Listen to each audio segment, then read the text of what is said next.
Hey family, welcome back to my channel, or welcome to my channel, Empowered Voices, where we amplify the voices of Black women in the workforce. And we're your go-to destination for empowerment, knowledge sharing, mental health, professional and personal growth. We want to educate you, especially the next gen. We want to make sure you're prepared for what is in the workforce so you can help yourselves and also help others while navigating the landscape. Today's show, we discuss mentorship and sponsorship and all the importance of it being in the workforce as a Black woman. So get ready to be inspired because today's guest is a renowned clinical social worker and true force to be reckoned with, and she will share with us her knowledge around and expertise about sponsorships and mentorships for Black women in the workforce. So don't miss your blessing. We want to make sure that we equip you to be the best you can be. So continue watching everything. All right. So, hi, and welcome to Empowered Voices, where we amplify the voices of Black women in the workforce, and we focus on inspiration, mental health, professional, and personal development. And I'm so excited you're joining me for another empowering message because today we have the amazing Dr. Daniels, Carmela Daniels. And Dr. Daniels is a licensed clinical social worker, CEO of Dr. Carmela Daniels Mentoring and Counseling LLC, and a dedicated advocate for marginalized communities. With our extensive, where she has extensive experience in higher education, mentoring, counseling, Dr. Daniels brings a wealth of knowledge and expertise to this conversation today. And she's also recognized as a leader in her field. She's passionate about fostering inclusive leadership and supporting individuals on their journey to personal and professional success. So think of me as your chief encouragement officer, getting you ready and inspired to be empowered as we delve into the world of Dr. Daniels and her feedback for all of what we're talking about today, which is basically mentorship and sponsorship. So welcome to the show today, Dr. Daniels. Thank you so much. Thank you for having me. Awesome. Thank you for being here. We're excited to have you. And then we want to talk about the importance of mentorship and sponsorship for Black women in their growth in their careers and how to find and cultivate these relationships because we talk about it, how you should get into a business world and how you should find someone that maybe looks like you, sometimes don't look like you, but getting mentored and coached and, getting moving forward in that space. So one of the things I know about your organization is that it focuses on mentoring and coaching.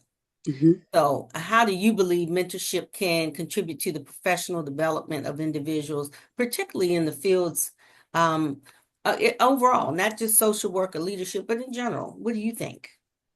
I'll start with, when we're looking at mentorship, first of all, I think a message I want to make sure that we come across to all your listeners is that mentorship is in any level, Mhm. any profession, any organization.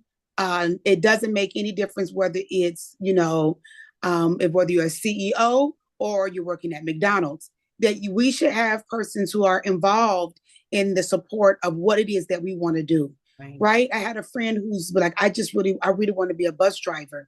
And Mhm. I said, I love that.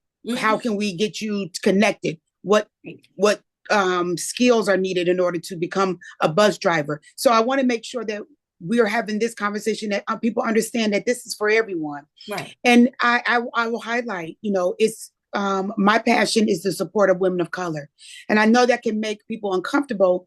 And many of our DEI and other wording is now weaponized. But I want Mhm. people to understand that the reason why this conversation continues to navigate itself to the top is because there is a need for that.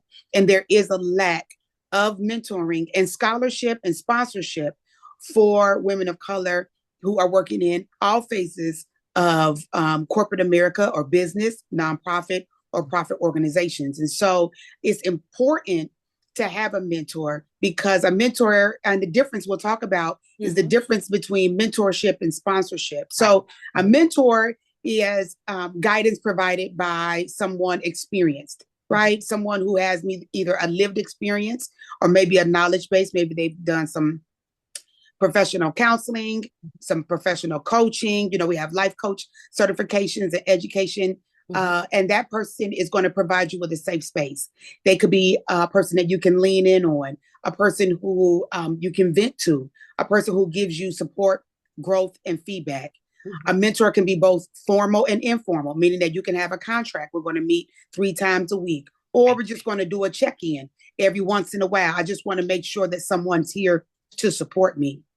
Sponsorship is a little different. And even though they go and can go hand in hand, they do have some differences, right? And so sponsorship is usually connected to positions of power. Someone way above you, either a CEO, a CFO, or a person who's maybe already in a seat where you are, they are going to put your name in those rooms. They're going to take a risk for you. They're going to take a risk for you. Your mentor can do the same thing. Usually, sometimes sponsorship may be connected to some type of financial. I'm going to fund so that you can go to a conference. I'm going to take you to a business meeting. I'm going to pay your lunch. I need you to be in this room. So we're going to pay your admission to get into this room. Looking at spaces for you that may be rooms that you wouldn't be normally in. Your sponsor is making sure that you're in those rooms. And so they create influence, right? They create influence to create opportunities, and they use their influence to support that. So those are some of the differences and similarities of mentorship and sponsorship. I love that. So both are very critical for the career advancement for Black women. Yes. And so I guess one of the other questions I always think about, like my own experience and how mentors began to just show up on my career path, because I started out in administration, and I recognized that along the way I would see someone who I was like, I think I want to go down that path, what she's doing, and kind of shadow her, you know, and then talk to her about how can you become my mentor, or if there's a sponsor that's in the room that I want to become a sponsor, how did I do it? And so when I think about this conversation, I think about, what did I do? You know, some of it was like natural progression. It was just like, because I saw someone that looked like me, I was like, hey, they're successful. How did they get there? So I guess my question back to you, Dr. Daniels, is what are some of the challenges you think that Black women can find as they're looking for sponsors and mentors in that space, to find those relationships to build? Because sometimes it happens very naturally, like for me and probably for you, but there's sometimes where people are very timid. They don't know how to ask. They don't know what to do. So where could they start? So I think those are good questions, because I think when we're looking at the navigation for women of color, we have to, first of all, be vulnerable in so many ways, right? Like you said, mentorship can become natural, or it can be, you can, just put yourself out there. I'll give you an example. There was a woman that people had asked me if I had known her for quite some time, and I didn't. We had similar friends, similar circles, and I didn't know who she was. And so at some point, I became connected to her through academia. And we were on a call, and we were going to have this follow-up meeting. At the follow-up meeting, I saw her, I watched her, I observed her, all of those things. And then I'm like, oh, okay, this is definitely what I need in my life here. And I just beeline right on up there and go, hi, I would love for you to be my mentor. And she's like, girl, no, it's other people. And I'm like, we go together now. You thought I was asking you a real question. We really together now. When I walked up, it was over, right? And so, and I get that everybody can't do that or even have opportunity to do that. But maybe you have a friend or someone who can go and support with you. Some of the barriers are that we are just scared. Right. Some of the barriers are also that we don't have safe environments to do that. We are sitting in rooms, or people give impressions that, oh, you can't ask me about anything. We're not in the same pay grade. We don't work at the same place. We don't da, da, da, da, da. And so those are some of the barriers, just like fear or apprehension, or maybe that person isn't available, or we may think that we're going to be rejected in some way. That's a real, those are real things. Those are real things. And do we see people who look like us, who we might want to even talk to? That's why representation matters in so many spaces. And so we want to make sure that we are open, whomever we are, wherever we are, that even if I'm not the person who can help you, that maybe I can get you to the person who can. And so those are some of the barriers. Fear, the space is not safe to do that. We're not quite sure. we think we may be rejected, or they think like, I'm just starting off and they're so already advanced ahead of me. They're not going to be bothered with that. Well, all of those concerns and fears are real and they do happen. We should normalize that is a thing for many people. So how do we avoid that? How do we reroute that? We put ourselves out there continuously. You take things that you want to do, meaning that like this podcast, you may join on and say, hey, they're talking about something that I really, I've asked somebody, it didn't work out. Let me see if I can get some information from this podcast that will help me to press on. So I encourage women and your listeners to just press on. If it didn't happen in one way or situation, it may happen in another way. It's not about what you know. It is about who you know. And so maybe we don't know all the who's yet. And so we want to make sure that we're looking at spaces to do so. I encourage listeners to really build themselves on LinkedIn, spaces where those communities are kind of already created. Who is it that you want to follow? Who is it that you want to be like? I follow many of the authors of the books that I read. Those are the circles that I want to continue to be in. I follow women who are in DEI, who are in leadership, who are change agents. And so I build that. Many other platforms are not going to always give you that. But I encourage people to look at LinkedIn to help support what these goals may look like. What courses can you take? Maybe you need to take a couple of classes. LinkedIn has a lot of courses that are free that you can add some certificates to. And then maybe just reaching out. You and I met through LinkedIn, just to reach out, to reach out. And here we are today and creating that space to say, she reached out to me, so I'm going to be intentional with her. And so that is how we build those things. That's how we break those barriers. And that's how we create community. I love that. So as you look at, for example, how can Black women like proactively seek that out? So they're proactively seeking it out by going on LinkedIn, by doing some of the things you just mentioned. But then two, there's some formal mentorship programs that are in organizations that don't always align to what it is we need as women of color. That's right. I think that it's wonderful to have that, but it's not, sometimes just because it's visible doesn't mean it's accessible. That's correct. And they say these things, and then we get in spaces and places that we don't have opportunity to really get mentored the correct way and be thrown into, I call it by drinking by the fire hose, thrown into situations where now you just figure it out and nobody's supposed to help you. And if you ask a question, then you get kind of smacked down because you shouldn't be asking questions, but how are you going to learn it if you don't ever ask questions? Correct. So, what are some of the ways that we can avoid that type of, because that's a whole formal mentorship program, to now circumvent that formal mentorship program and create that space of our own, looking at the women that are doing what we want to do, that we feel like can get us to the next, or even help us shape us in that space, right? So what could that look like? I mean, what have you experienced in the past, or have you experienced this in the past where you run up against, they got this formal mentorship program, but it's not really, I don't really feel like it aligns to who I am. And so what types of footprints have you left along the way? So I think those are good questions because many organizations are performative when you're talking about mentorship and sponsorship, right?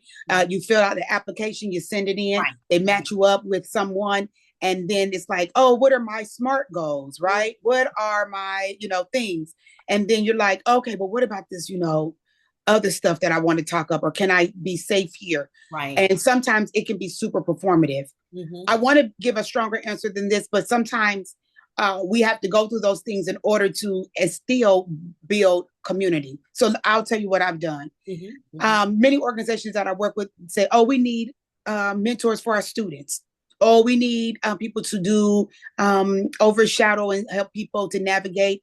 They're new here at the VA, or they're new here at the job, right? And then, okay, so you sign up and then you become super intentional about that. That's how you navigate those things. Right.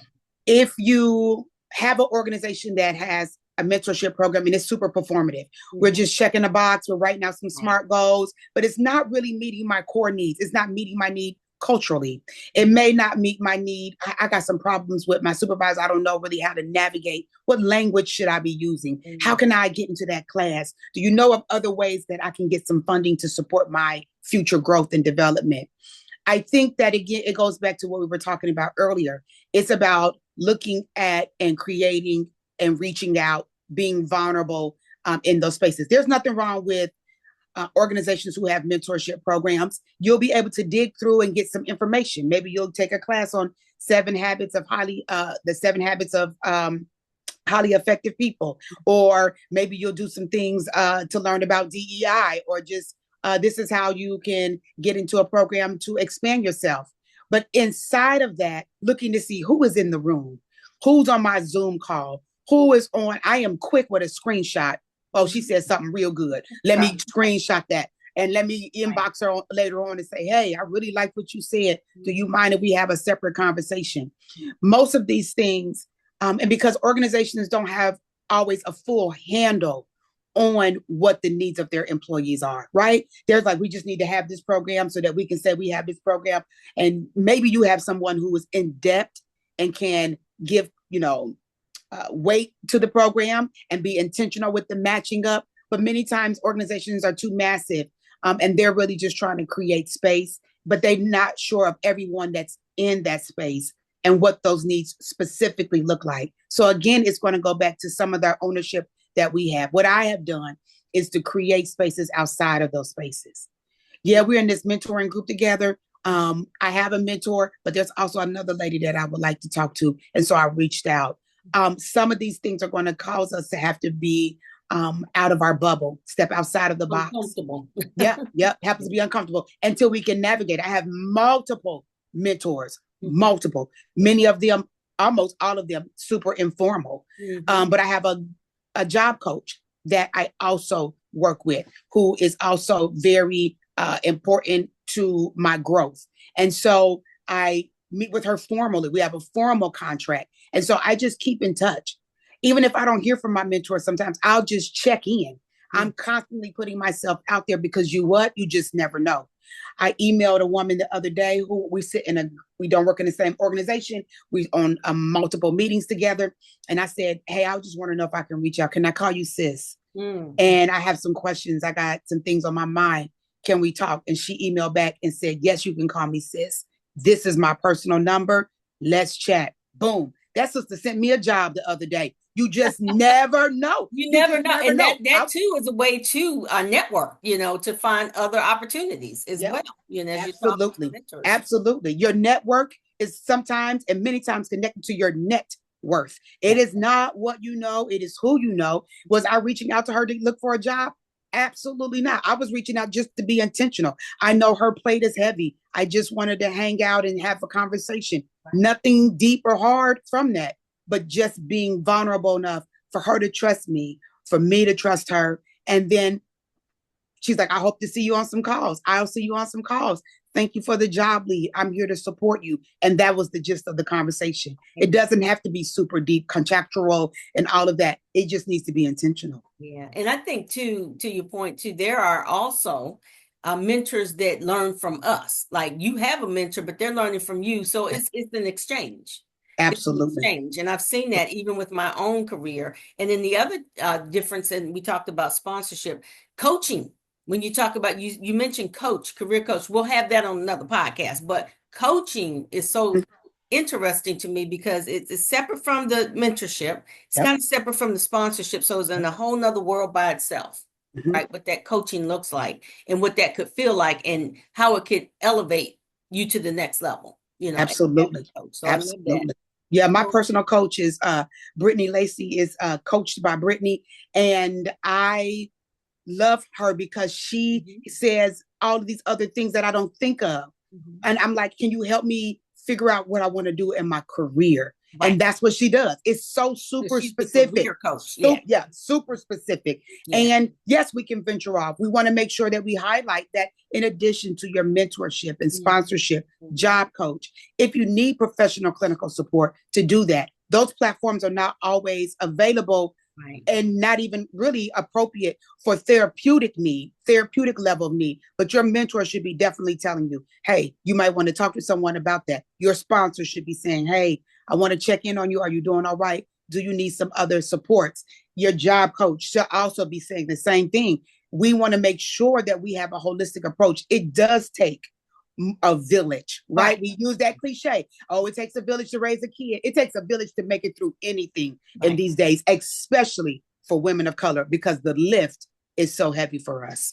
I agree. That's so good. So how can allies like in an organization create more supportive environment for Black women and to find the benefits from mentorship and sponsorship opportunities? Like we always talk about being in organizations, we need allies. What does that look like? So having those allies in the organization to help us, give us some examples there. What does that look like in a supportive environment?